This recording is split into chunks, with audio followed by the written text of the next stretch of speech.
നമസ്കാരം പ്രിയ സുഹൃത്തുക്കളെ, നമ്മുടെ പാരമ്പര്യത്തിലുള്ള ചില കാര്യങ്ങൾ പോലും നമ്മുടെ ആരോഗ്യത്തെയും ഭാഗ്യത്തെയും ആത്മാവിനെയും പ്രത്യക്ഷമായി ബാധിക്കുന്നവയാണെന്ന് നമുക്ക് പലപ്പോഴും മനസ്സിലാവാറില്ല.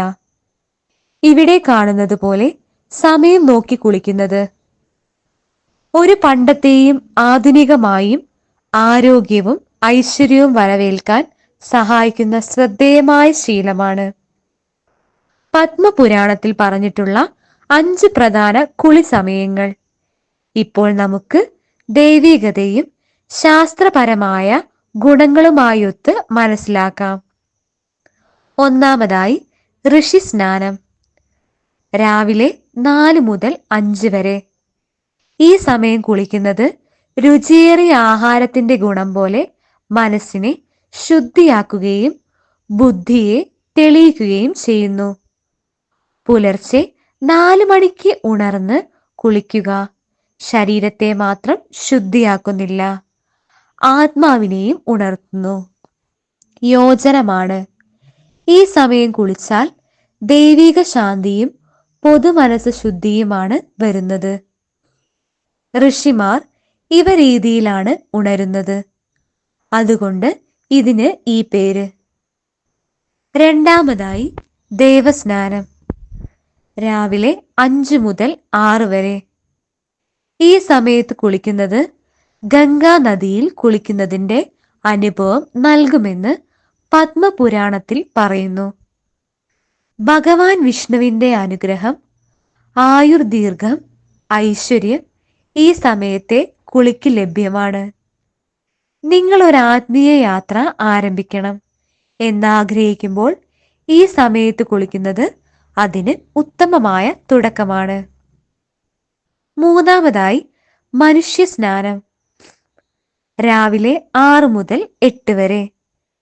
ഈ സമയം സാധാരണ ആളുകൾ ഉണരുന്ന സമയം. മനുഷ്യരായ നമ്മൾക്ക് ഈ സമയത്ത് കുളിക്കുന്നത് ശരീരത്തിന് ഊർജം നൽകുന്നു. മനസ്സിലേക്കുള്ള തളർച്ചയും അലസതയും കുറയുന്നു. ദിവസം മുഴുവൻ സജീവതയും ഉന്മേഷവും നൽകുന്നു.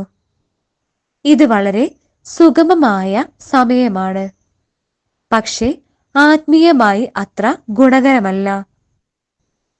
നാലാമതായി ദൈവ ദ്വിഷ്ട സ്നാനം. രാവിലെ 8 മുതൽ 9 വരെ. ഈ സമയത്ത് കുളിക്കുന്നത് ദൈവത്തിന് ഇഷ്ടമല്ലാതായ സമയമെന്നാണ് പുരാണങ്ങൾ പറയുന്നത്. ശരീരത്തിന് തളർച്ച, ആത്മാവിന് പ്രകാശശൂന്യത, ഭാഗ്യത്തിൽ പ്രതിബന്ധം, ഇതുപോലെ ചൂഷണപരമായ ഫലങ്ങൾ. ആദ്യത്തെ 3 സമയങ്ങൾ കൈവിട്ടാൽ ഇത് ഒഴിവാക്കാനാണ് ഉത്തമം.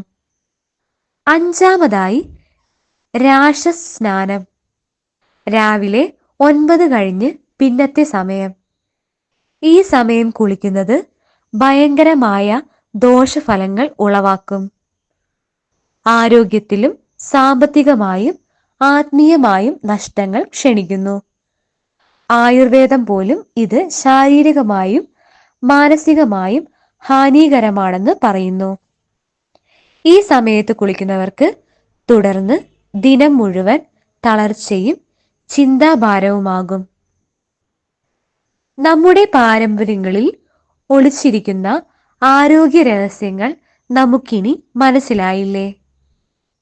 കൂടുതൽ ഐശ്വര്യവും ദൈവിക അനുഗ്രഹവും നാം നമ്മുടെ ജീവിതത്തിലേക്ക് ക്ഷണിക്കാൻ നമ്മുടെ ദിനചര്യകളിൽ ഈ ചെറിയ മാറ്റം വരുത്തൂ.